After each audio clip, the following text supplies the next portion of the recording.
저는 커피를 굉장히 좋아합니다. 일회용 커피나 설탕이 든 커피는 제가 살찔까봐 좀 피하는 편입니다. 제가 아마 그것까지 먹으면 아마 살을 뺄 수가 없을 것 같아서 좀 피하는 편인데, 이렇게 직접 손으로 내려서 먹는 드립커피 같은 경우는 굉장히 좋아하고 자주 마시는 편입니다. 제가 이제 커피를 내리다 보니까 이제는 어느덧 실력이 조금 늘은 것 같습니다. 아직도 아직 모르는 부분이 많지만, 그래도 이제 제가 커피를 내려드리면 잘 내렸다라고 말씀해 주시는 분들이 많이 생겼습니다. 저번에 제가 성찬식 집례를 하면서 그때 말씀을 환대의 식사라는 이 말씀을 전했는데, 혹시 기억이 나실지도 모르겠습니다. 그때도 말씀을 드렸지만, 제가 커피를 내리는 일을 시작한 이유는 이 환대에 대해서 관심을 가지기 시작했기 때문입니다. 사실은 저는 이 커피를 내리는 것을 조금 하고 싶지 않았습니다. 친구들이 다 시작하고 다 하고 있는데 저는 하고 싶지가 않았습니다. 왜냐하면 초기 비용도 꽤 들고, 또 무엇보다도 이게 유지를 하는 게 저한테 좀 부담스러웠기 때문에 하지 않으려고 했습니다. 그런데 환대라는 것에 대한 그런 생각들이 저에게 오고, 그런 책들을 많이 보고 그런 이야기들을 많이 나누게 되면서, 이 커피를 내리고 커피를 대접하는 게 이 환대에 굉장히 잘 사용될 수 있기 때문에 제가 그것을 시작하려고 마음을 먹으니까 제가 걱정했던 그 초기 비용들을 하나님께서 또 해결해 주시더라고요. 먼저 시작한 친구들이 많으니까 그 친구들이 용품을 새로 시작한다고 하나씩 사주는 것이죠. 그래서 참 그것도 감사한 일이었고요. 또 제가 그렇게 커피를 이제 대접하기 시작하니까 굉장히 이렇게 쪼잔했던 저의 마음도 좀 넓어지는 것 같고, 또 남을 대접하고 그 환대하는 기쁨도 조금씩 알게 되는 것 같아서 이 일을 계속 해야겠다라는 생각을 하고 있습니다.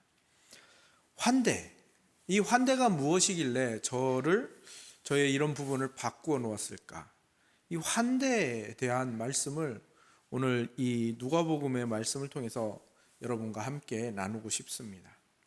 환대라는 것은 저번에도 말씀드렸지만, 환영과 접대, 환영과 대접, 이런 것을 다 합친 그 의미들을 다 담고 있는 말이 바로 이 환대라는 것이죠. 근데 어쩌면 이 환대라는 것이 한국 교회가 잃어버리고 있는 교회의 본질 중 하나가 아닌가, 저는 그렇게 생각을 합니다. 이렇게 말씀드리면 어떤 분들은 깜짝 놀랍니다. 에이, 무슨 환대가 교회의 본질까지 됩니까? 환대를 하면 좋긴 하겠죠. 하지만 환대를 안 한다고 해서 교회의 본질을 잃어버렸다고 할 수 있나요? 라고 반문하시는 분들도 있을 것입니다. 사실 그러한 반응들은 우리가 환대에 대해서 그만큼 무관심하다는 증거이고, 성경이 말하는 환대에 대해서 우리가 잘 모른다라는 증거이겠죠. 사실 이 환대라는 것은 성경으로 들어가기 전에 사실 우리나라에서도 굉장히 좋은 그러한 미풍양속, 아주 좋은 전통 중에 하나였죠. 우리나라에 굉장히 유명한 부잣집이 있죠. 경주 최부잣집. 그 경주 최부잣집은 세계적으로도 유명합니다. 그 네덜란드인가요? 그 국왕이 우리나라에서 다른 건 몰라도 이 경주 최부잣집은 기억한다고 하는데요. 그 정도로 세계적으로 유명합니다. 이 경주 최부잣집은 환대로 굉장히 유명합니다. 그 집에는 큰 사랑채, 작은 사랑채, 그러니까 사랑방이 굉장히 많았다는 이야기죠. 사랑채가 2개가 있었는데요. 그 사랑채에 늘 손님이 가득가득 했다고 합니다. 많을 때는 100명이 넘게 손님이 있을 때도 있었다고 하는데요. 그래서 그 주변에 있는 도둑들조차도 이 최부잣집은 털지 않을 정도로 그렇게 유명한 집이었죠. 수많은 의병장들을 비롯해서 독립군들도 이 사랑채에서 이 최부잣집의 환대를 많이 받았다고 합니다. 이 최부잣집은 만석군이었습니다. 만석군이라는 것은 그 재산이 쌀로 따지면 한 10,000석 정도 된다라는 것이죠. 그런데 이 최부잣집이 1년에 한 수입이 한 3,000석 정도 됐는데, 그 3천석 중에서 1,000석을, 그러니까 3분의 1을 손님들을 환대하고 접대하는 데 썼다고 합니다. 손님이 오면은 어떤 손님이 와도 거부하지 않고 오십시오, 환영합니다 이렇게 하고 대접하고, 그리고 다시 떠날 때는 과메기 한 손, 과메기 아시죠? 과메기 한 손, 그리고 하루치 양식을 손에 쥐어서 보내는 그런 전통을 가진 그러한 곳이었죠. 그래서 이 환대라는 것은 우리나라에서도 굉장히 좋은 전통 중에 하나였고, 기독교 역사에서도 이 환대라는 것은 굉장히 중요한 것이죠. 여기서 여러분에게 한번 질문을 하나 드리고자 합니다. 여러분은 아브라함이 어떻게 하나님께 의롭다 하심을 받았다라고 알고 계십니까? 아브라함은 무엇으로 하나님께 의롭다 함을 얻었죠? 성경을 따르면 믿음으로죠. 믿음으로. 우리는 당연하게 아브라함은 믿음으로 하나님께 의롭다 여김을 받았습니다 라고 말합니다. 이신칭이라고 한자 사자성어로 이렇게 이신칭이라는 말로도 부르는 이 기독교의 대표적인 교리이죠. 그런데 초기 기독교 교회 한 서기 100년 정도 됐을 때 그 교회의 교인들에게 당신은 아브라함이 어떻게 하나님께 의롭다 하심을 받았습니까? 라고 물으면 그 사람들은 어떻게 대답했을까요? 그 당시 초대교회 사람들은 이렇게 대답했습니다. 아브라함은 그의 믿음과, 그러니까 믿음 말고 뭐 하나 더 있는 겁니다. 믿음과 다른 사람들의, 외부인에 대한 환대로 인해서 의롭다 여기심을 받았습니다 라고 대답했습니다. 굉장히 이상하게 들리시죠? 저도 굉장히 처음에 이 말을 들었을 때 굉장히 당황했습니다. 환대가 의롭다 하심의 조건이 된다고? 믿음이랑 거의 동등하게 사용이 된다고? 이거 좀 이상한데? 이단 아니야? 오직 믿음으로만 의롭다 하심을 받는다라는 것이 성경이 말하는 것이고 신학교에서 배운 것인데, 믿음으로만 구원을 받는다고 배웠는데 이거 좀 이상한데? 의심스러운데? 이거 누가 쓴 글이지? 근데 놀랍게도 이 기록은 이단의 기록이 아니라 바로 로마 교회의 최초의 교부인 클레멘스 로마누스라는 사람이 쓴 글입니다. 이 클레멘스라는 이 사람은 어떤 사람인가 하면 이제 사도들의 시대가 끝나지 않았습니까? 사도들의 시대가 이제 끝이 났습니다. 예수님의 제자들 사도들이 다 죽고 이제 그 다음 대에 이 교회의 장로들, 감독들, 지금으로 말하면 목사와 장로들이 이제 세워지는데, 그 중에서 로마 교회의 최초로 그 교부로 세워진 사람입니다. 그리고 이 교부로 세워진 사람들은 어떤 사람인가 하면 사도들의 가르침을 그대로 따라가는 사람이고, 또 삶도 경건하고 거룩하게 살아가는 사람이고, 기독교 사상을 잘 정리하는 사람이고, 또 모든 교회의 인정을 받아서 교회의 지도자가 된 사람을 교부라고 하고, 이때를 속사도 시대 또는 교부 시대라고 부릅니다. 그러니까 이 클레멘스라는 사람이 쓴 이 클레멘스 1서, 이거는 로마 교회에서 고린도 교회에 보낸 편지거든요. 이것이 성경은 아닙니다. 하지만 정통 기독교의 사상을 담은 기록물인 것이죠. 그런데 그 클레멘스 1서에 나온 말이 아브라함은 그의 믿음과 외인들에 대한 환대에 의해서 의롭다 하심을 받았습니다라고 기록되었다라는 것은 초대 교회에서, 초기 기독교 교회에서 얼마나 환대를 중요하게 여겼는가를 볼 수 있는 부분이죠. 뿐만 아닙니다. 아브라함만 가지고 그렇게 이야기하는 것이 아닙니다. 아브라함의 조카 롯이 소돔에서 그 천사들에 의해서 그 소돔이 불바다가 되기 전에 빠져나오는 구원을 받지 않습니까? 그 구원도, 롯이 소돔에서 구원받은 것도 그의 환대와 경건으로 인해서 그 구원받은 것이다 라고 말합니다.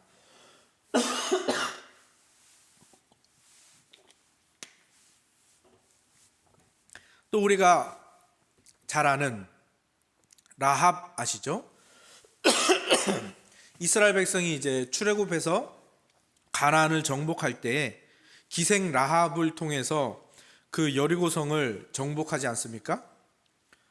네, 기생 라합이 구원받고 이스라엘에게 백성 중에 들어오게 됐는데, 그것 또한 그 기생 라합의 믿음과 그 정탐꾼을 환대했던 그 환대 때문이다라고 그렇게 기록하고 있는 것입니다. 사실 클레멘서 1서라는 초기 기독교의 저작물에서만 이것을 말하는 것은 아닙니다. 야고보서도 또한 그렇게 말하고 있습니다. 환대를 포함한, 누군가를 대접하는 것을 포함한 자비의 행위가 없는 믿음은 죽은 믿음이다. 그리고 그런 믿음에는 구원할 능력이 없다라고 말하는 것이 야고보서입니다. 야고보는 그 아브라함을 대표적인 예로 들어서 아브라함이 그의 행위들로 의롭게 여겨졌다고 선언하는데, 그 행위들을 뭘로 설명하는가 하면 이삭을 바친 것도 들어가고 나그네를 환대한, 그 천사들을 대접한 거 있지 않습니까? 나그네를 환대한 것도 다 포함을 해서, 그리고 야고보서 2장에 가보면 기생 라합도 환대를 통해서 그가 구원받은 믿음이 입증되었다라고 말하고 있는 것이죠. 그러니까 기독교에서 이 환대를 얼마나 중요하게 여기고 있는가를 우리가 놓치고 있었다라는 것입니다. 더 정확하게 표현하고 있는 말씀도 있죠. 마태복음 25장에 가면 양과 염소의 비유가 나오죠. 그때 그 양, 구원받은 자들, 염소, 구원받지 못한 자들을 그렇게 가르는 기준이 뭡니까? 예수님이 말씀하시는 거죠. 이 구원받은 사람들은 너희가 왜 내 구원을 받아야 하는가? 그것은 내가 줄일 때에 너희들이 먹을 것을 주었고, 목마를 때 마시게 했고, 나그네 되었을 때 영접했고, 헐벗었을 때 옷을 입혔고, 병들었을 때 돌보았고, 옥에 갇혔을 때 와서 보았지 않느냐라고 말합니다. 그러니까 이 사람들이 아니 주여, 우리가 언제 주님이 그렇게 줄일 때 먹을 것을 주고 그렇게 했습니까? 라고 하니까 어떻게 말씀하셨죠? 너희들의 형제 중에 지극히 작은 자에게 베푼 이 자비로운 그 행위가 바로 나에게 한 것이다. 그러니까 너희들이 누군가에게 환대를 베푼 것이 바로 예수 그리스도를 환대한 것이다. 그것이 너희들이 구원받는 그 조건이다 라고 말하고 계신 것이죠. 마태복음만 그런 거 아닙니다. 오늘 읽으신 본문 이 누가복음은 아예 구도 자체를 그렇게 가져가고 있습니다. 예수님을 계속해서 무엇으로 표현하는가 하면 손님, 여행자로 표현하고요, 예수님과 그 제자들을 환대하고 집으로 맞아들이는 사람들은 구원과 하나님 나라의 복을 경험하는 자들로 표현하고 있고요, 반대로 예수를 거부하는 사람들은 하나님 나라를 거부하는 사람, 예수님을 배척하는 사람은, 예수님을 환대하지 않고 배척하고 냉대하는 자들은 구원받지 못한 자의 모습으로 그리고 있는 게 바로 이 누가복음의 구도입니다. 그러니까 이 성경과 기독교의 사상들이 무엇을 말하고 있는가 하면 예수님을 믿어서 구원을 얻는데 예수님을 믿는 것을 이 환대하는 것으로 표현하고 있다라는 사실입니다. 예수님을 환대하는 사람은 예수님의 복음과 예수님의 인격을 받아들이는 것으로 보고 있다라는 것이죠. 물론 이것이 행위로 구원을 얻는다 그 말을 하고자 하는 것은 아닙니다. 그러나 성경은 분명히 말합니다. 그리고 초기 기독교 교회들도 분명히 알고 있었던 사실이 무엇인가 하면 이 환대라는 것은 기독교인으로서 해도 되고 안 해도 되는 그런 것으로 보지 않았다라는 겁니다.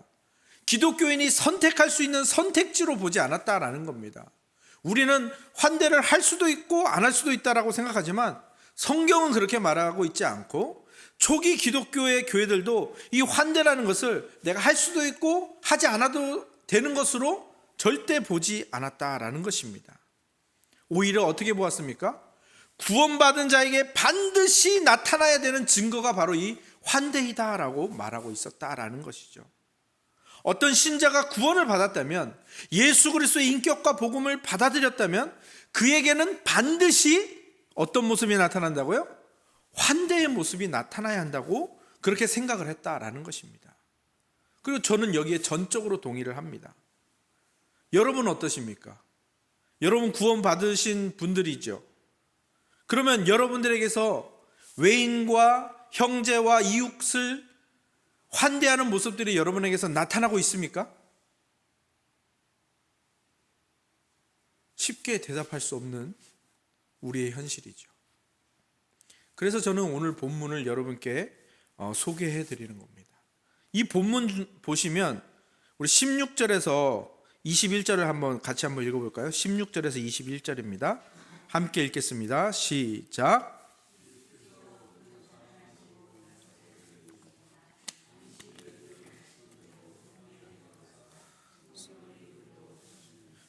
선지자 이사야의 글을 드리거늘 책을 펴서 이렇게 기록된 데를 찾으시니 곧 주의 성령이 내게 임하셨으니 이는 가난한 자에게 복음을 전하게 하시려고 내게 기름을 부으시고 나를 보내사 포로된 자에게 자유를 눈먼 자에게 다시 보게 함을 전파하며 눌린 자를 자유롭게 하고 주의 은혜의 해를 전파하게 하려 하심이라 하였더라. 책을 덮어 그 맡은 자에게 주시고 앉으시니 회당에 있는 자들이 다 주목하여 보더라. 이에 예수께서 그들에게 말씀하시되 이 글이 오늘 너희 귀에 응하였느니라 하시니. 아멘. 왜 이 구절이 환대를 설명하는 구절이 될까요? 그냥 이 한글로 번역된 이 성경을 보면 그것이 잘 보여지지 않지요.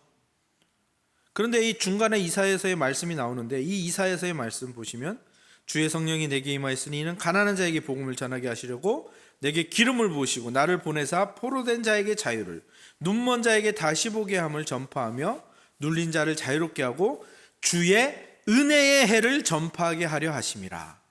제가 어디에 강조를 두었습니까? 주의 은혜의 해. 이 주의 은혜의 해라는 것이 원어를 보면 환영의 해라고 되어 있습니다. 이것이 왜 환영의 해라고 우리가 번역을 할 수 있는가 하면 19절의 은혜라는 단어와 24절에 보면 어떤 말이 나옵니까? 24절을 또 같이 한번 읽어볼까요? 24절입니다. 시작. 또 이르시되 내가 진실로 너희에게 이르노니 선지자가 고향에서는 환영을 받는 자가 없느니라. 여기 환영을 받는 이 단어와 은혜의 해의 은혜라는 단어가 똑같은 단어입니다. 그리고 예수님께서 지금 이 구절을 읽어주시면서 뭐라고 하셨습니까? 이 말씀이 지금 이루어졌다라고 말씀하신 것은 바로 이 환영, 이 환대, 이것이 지금 예수 그리스도가 이 땅에 찾아오심으로 말미암아 너희 눈앞에 이루어졌다라고 선포하고 있는 것입니다. 그러니까 예수님이 이 땅에 왜 오셨습니까? 우리를 환대하는 이 환대의 구원을 베풀기 위해서 이 땅에 오셨다라는 겁니다. 이것을 이해해야만 예수님이 왜 그토록 욕을 먹으면서 죄인과 세리와 창녀들과 함께 식사를 하셨는지가 드러나게 되는 겁니다. 그걸 이해할 수가 있게 되는 거죠. 예수님의 사역은 나그네와 가난한 자들과 죄인을 향해 펼쳐져 있는데 그것을 한마디로 말하면 신적 환대, 그러니까 하나님의 환대라고 표현하도 무방하다는 것입니다. 하나님은 죄인을 환대하는 그것을 구원으로서 펼치고 계신다라는 사실이고요. 그것이 예수 그리스도로 인하여 이 땅에서 이루어졌고 오늘날 우리에게까지 그 신적 환대가 펼쳐져 오고 있다라는 사실입니다. 그리고 사실 예수 그리스도로 인하여 펼쳐진 이 환대는 비단 이 사복음서 신약 시대에만 시작된 것도 아니죠. 제가 예전에 천지창조에 대한 말씀을 전한 적이 있을 텐데 그때 말씀을 또 혹시 기억하시는 분들이 있을지도 모르겠습니다. 창조의 순서가 어떻게 되죠? 빛, 궁창, 땅, 그 다음에 해와 달과 별, 그 다음에 새와 물고기, 그리고 여섯째 날에 뭘 만들죠? 짐승과 맨 마지막에 사람을 만들죠. 그리고 일곱째 날에 뭐 하셨습니까? 쉬셨어요. 그러면 한번 생각해 보십시오. 첫째 날 뭘 만드셨죠? 빛. 넷째 날은요? 넷째 날은 해와 달과 별을 만드셨어요. 그럼 첫째 날 만든 빛은 뭐고 넷째 날 만든 해와 달과 별은 뭡니까? 해와 달과 별이 내는 빛이 지금 우리가 보고 있는 이 빛들 아닙니까? 그러면 첫째 날 창조하신 빛은 뭐죠? 제가 그것을 그때 어떻게 설명드렸는가 하면 바로 빛 대신 하나님이 우리를 찾아오신 것이다 라고 말씀을 드렸습니다. 찬양 가운데 그런 찬양이 있죠. 빛 대신 주 어둠 가운데 비추사 내 눈 보게 하소서. 이 찬양이 요한복음 1장에서 영감을 얻은 찬양입니다. 요한복음 1장은 예수님을 첫 번째는 말씀, 그리고 그 다음에 생명, 그리고 빛으로 표현합니다. 그래서 예수님이 말씀으로서 태초부터 계셨고 그 말씀이 우리를 찾아오셨다. 그 말씀이 우리의 생명이 되고 그분이 빛으로 이 어두운 세상에 찾아오셨다라는 것을 표현합니다. 그래서 첫째 날 만드신 빛은 무엇인가 하면 하나님이 우리를 찾아오신 겁니다. 찾아오셔서 이제 천지창조를 시작을 하신 것이고요. 하나님이 우리를 찾아오신 것이 천지창조의 시작인 것이죠. 그리고 이 찾아오셨다라는 그 말, 하나님이 우리를 왜 찾아오셨느냐, 그것이 창조에 다 드러나 있다고 했죠. 그래서 창조의 중심이 무엇인가를 보려면 하나님이 맨 마지막에 만드신 것이 무엇인지를 보면 아는데, 하나님이 맨 마지막에 만드신 게 뭡니까? 사람입니다. 그러니까 창조의 중심이 사람이에요. 그러면 창조의 목적은 뭘 보면 알 수 있느냐 하면, 창조의 중심을 만드신 다음에 무엇을 하셨냐 보면은 창조의 목적을 알 수가 있어요. 하나님께서 사람을 만드신 그 다음날 뭐 하셨죠? 쉬셨습니다. 안식하셨습니다. 쉬면서 뭘 하시려고요? 사람을 초대하시는 겁니다. 자기 자신에게. 그리고 우리도 하나님을 초대하라고 하는 거죠. 그러니까 여기에서 이 초대도 무엇을 위한 초대입니까? 바로 이 환대인 겁니다. 하나님이 우리를 찾아오신 것, 그리고 이 세상을 만드신 것이 다 하나님의 이 신적 환대를 위한 그 장을 펼치신 것이고요, 그 대상을 만드신 것이고요, 천지창조는 하나님의 이 환대를 위한 준비인 것입니다. 우리가 살아갈 수 있는 땅과 모든 이 지구를 만드시고 이 세상 우주를 만드시고 우리가 먹고 살아갈 모든 것을 다 만드신 다음에 우리를 거기에 초대하시는 겁니다. 다 만드신 다음에 마지막에 사람을 만드셨다는 의미가 바로 그겁니다. 그리고 그 사람을 만드신 다음에 쉬셨다. 이 모든 것을 누리며 쉬는 사람이 뭘 하는 겁니까? 하나님의 초대에, 하나님의 환대에 초대를 받는 것이고, 또 그것에 대한 반응으로서 우리가 하나님을 초대하는, 우리 삶으로 초대하는, 이것이 천지창조의 목적이고 이것이 천지창조를 하신 이유이고, 하나님께서 우리에게 원하시는 것이 무엇인가가 극명하게 드러나는 것이죠. 하나님께서 먼저 우리를 환대하신 것이고요, 그리고 그에 대한 반응으로서 우리도 환대를 해야 되는 겁니다. 첫째는 하나님을 환대해야 되고요, 두 번째로는 이웃을 환대해야 되는 겁니다. 이게 십계명입니다. 하나님을 사랑하고 이웃을 사랑하는 것, 하나님을 환대하고 이웃을 환대하는 것, 다르지 않은 것입니다. 그것이 오늘 설교의 제목 아닙니까? 오늘 설교의 제목이 뭡니까? 환대를 낳는 환대. 우리가 하나님께 환대를 받았기 때문에 이제 우리에게서 환대가 나와야 된다라는 것입니다.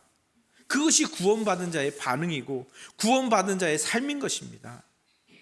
예수님께서 성육신하신 이유, 이 땅에 오신 이유도 창조의 목적과 똑같습니다. 우리를 환대하시는 겁니다. 예수님이 십자가를 지시고 우리에게 구원의 장을 펼치시고 그 구원의 장으로 우리를 환대하시고 초대하시는 거죠. 우리를 영원히 환대하시기 위해서 그 구원을 베푸신 겁니다. 천지 창조 때 그 계획된 그 환대가 영원히 이어지기 위해서 우리가 죄로 인해서 그것이 단절되었는데 그 단절된 것을 끊기 위해서 십자가로 다시 이 환대가 시작될 수 있게 그 일을 행하신 것이 바로 예수 그리스도의 사역이고요. 그리고 그 환대를 받은 우리가 그 환대 속에 영원히 거하게 될 우리에게서 반드시 나타나야 되는 반응이 바로 환대라는 것입니다. 초기 기독교 교회는 이것을 분명히 이해하고 있었고요, 야고보 사도와 또 누가복음을 쓴 누가와 마태복음을 쓴 마태, 그들은 다 이것을 이해하고 있었다라는 겁니다. 하나님의 환대, 하나님의 초대, 예수님의 환대, 예수님의 초대, 그것을 우리가 배워야 하고 행해야 한다라는 것을 이렇게 여러 가지 말로 풀어낸 것, 복음서로 풀어내고 서신서로 풀어내고 또 초기 기독교의 저작물들로 그것을 계속해서 풀어내며 우리에게 그것을 배우라라고 권면하고 있다라는 겁니다. 하나님의 환대는 사람을 향해서 이렇게 열려 있습니다. 근데 하나님은 이 환대가 전염이 되는 걸 좋아하세요. 그러니까 하나님은 한 사람을 정말 지극하게 환대하심으로 말미암아 무엇을 원하시는가 하면 이 환대를 받은 사람이 다른 사람을 또 환대하게 만드는 겁니다. 그러니까 이게 사실 이게 다단계 아니겠습니까? 그죠? 다단계가 이런 거잖아요. 한 명을 끌고 오면 그 한 명이 또 다른 사람을 끌고 오게 만드는 게 다단계잖아요. 하나님이 다단계를 하신다는 게 아니라 예전에 그런 영화가 있었습니다. 아름다운 세상을 위하여라는 영화가 있었는데요. 그 영화의 제목, 그 주제가 뭐였냐면 비슷합니다. 한 사람이 세 명에게 선행을 베푸는 겁니다. 선행을 베푸고 친절을 베풀고 도와주는 겁니다. 그러면서 그 세 사람에게 이야기를 합니다. 당신도 세 사람에게 이 선행을 베풀어 주십시오. 그러면 이 세상이 아름다워질 겁니다. 그 주인공인 한 소년이 그 선행을 베풀다가 죽어요. 그리고 그 소년을 기리기 위해서 사람들이 찾아오는데 기적 같은 일들이 벌어지는 거죠. 나는 이 사람에게 도움을 받았는데 이 사람은 자기도 누군가에게 도움을 받았다고 했어요. 근데 그 도움을 받은 그 첫 시작이 바로 그 소년이었던 것이죠. 그래서 그 영화 제목이 아름다운 세상을 위하여 라는 영화였는데 그 주제와 오늘 성경이 말하는 바가 저는 비슷한 맥락이라고 생각을 합니다. 온 세상이 아름다워지도록 세 사람에게 선행을 베푸는 것처럼 하나님께 환대를 받은 사람은 그 하나님의 환대가 다른 사람에게 이 세상을 향해서 펼쳐질 수 있도록 다른 사람에게 이 환대를 베풀어야 하는 것입니다. 그것이 기독교인의 의무이고 먼저 구원받은 사람들의 의무인 것입니다. 그리고 의무이면서 동시에 복인 거죠. 왜요? 하나님께서 나에게 베푸신 일을 내가 또 다른 사람에게 베풀 수 있다는 것, 이것만큼 큰 복이 없다라는 것입니다. 하나님은 천지 창조를 하시면서 첫 번째 아담을 환대하심으로 말미암아 모든 인류를 이 환대로 초대하셨고, 둘째 아담인 예수 그리스도로 그 환대를 다시 한번 베풀게 하셔서 온 인류를 이 구원이라는 환대로 초대하시고, 또 그것이 그리스도를 믿는 그들 안에서 영원히 펼쳐져 가게 하시는 것이죠. 저는 삼위일체도 그렇게 생각을 합니다. 삼위일체에 대해서 이 기독교 교리에서는 굉장히 어렵게 설명을 합니다. 성자는 성부에게서 영원히 발생하시고, 성령은 성부와 성자에게서 영원히 발출하신다. 이 신학을 배우지 않은 사람은 그게 무슨 말이야 라고 하면서 어렵게 생각을 하는데요. 좀 더 쉽게 얘기하자면 성자 예수님은 성부 하나님에게서 영원히 나오시는 분이라는 것이고요, 또 성자 예수님은 그렇게 성부 하나님을 영원히 아버지로 그렇게 부르며 순종하신다라는 것이고, 성령 하나님은 이 성부 하나님과 성자 하나님을 영원히 이어주는 관계로서 그렇게 계신다라는 것입니다. 이렇게 쉽게 설명을 하려고 해도 굉장히 어렵죠. 근데 저는 이것을 그냥 한 단어로 표현하고자 합니다. 그것은 바로 환대입니다. 환대.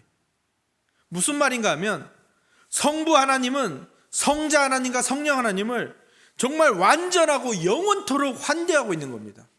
가장 완전하고 가장 온전한 환대를 하고 계신 것이고요, 그 환대를 받은 성자 하나님은 자기 자신을 낮추는 거예요. 그래서 성부 하나님께 나는 그냥 당신의 아들이 되겠습니다, 당신은 제 아버지입니다 하면서 높이는 환대를 하고 있는 것이고요, 성령 하나님을 환대하는 것은 성자 하나님께서 자기 자신과 동등하게, 그래서 자기 자신이 이 땅에 오셔서 구원을 베푸시고 그 다음에 올라가시면서 성령 하나님이 그 구원을 베푸시는 일을 할 수 있도록 그렇게 자기 자신과 동등하게 환대를 하시는 겁니다. 이게 삼위일체인 것입니다. 그래서 이 삼위일체라는 것은 이 환대의 완벽한 모습, 그것을 보여주는 것이죠.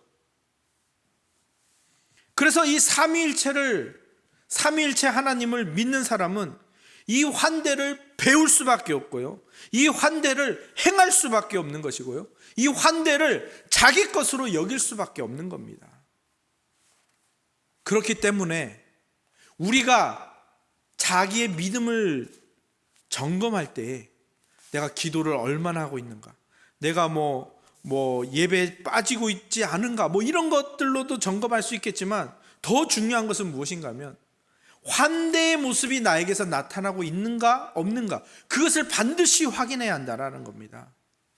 특별히 이렇게 우리가 연말을 맞이하고 있지 않습니까? 한 해를 마감하는 연말의 시간을 보낼 때는 더욱더 한 해 동안 나에게서 얼마 정도의 환대가 베풀어졌는가를 반드시 확인해 보아야 되고요, 우리의 부족함, 이 환대가 많이 나타났어야 되는데 그렇지 못했다라는 것에 대한 회개가 반드시 있어야 되고요, 그 다음에 결단도 있어야 되는 거죠.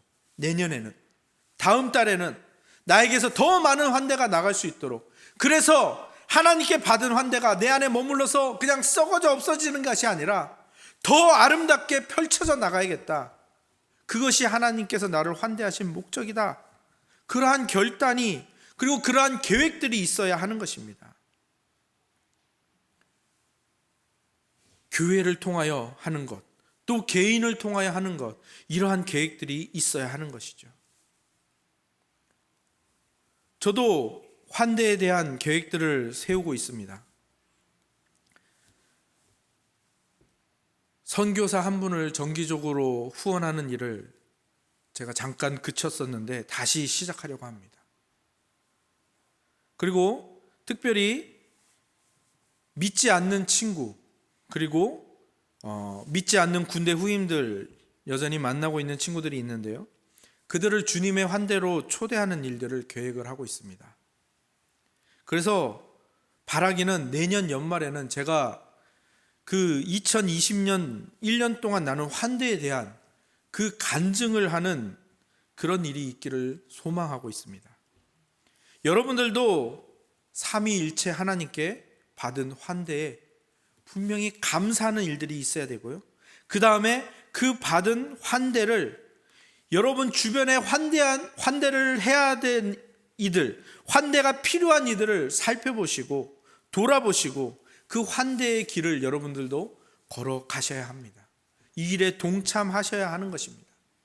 초기 기독교 교회 교부가 믿음과 환대를 동등한 것으로 설명하며 믿는 자에게, 구원받은 자의 증거가 환대로 반드시 나타나야 한다라고 말했던 것처럼, 누가복음의 저자 누가와 마태복음의 저자 마태와 야고보 사도가 그 환대를 낳는 축복을 경험하지 않은 자들은 죽은 믿음이다라고 말했던 것처럼, 그것을 주님의 권면과 또 우리가 놓치고 있는 것에 대한 경고로 받으며 그렇게 환대의 길로 나아가는 우리 모두가 되기를 소망합니다. 그래서 우리 모두가 정말 환대가 환대를 낳는 그 아름다운 기적을 온전히 살아내고, 또 그것을 함께 나누며 함께 기뻐하며 함께 주님께 영광 돌릴 수 있기를 주님의 이름으로 축복합니다. 아멘.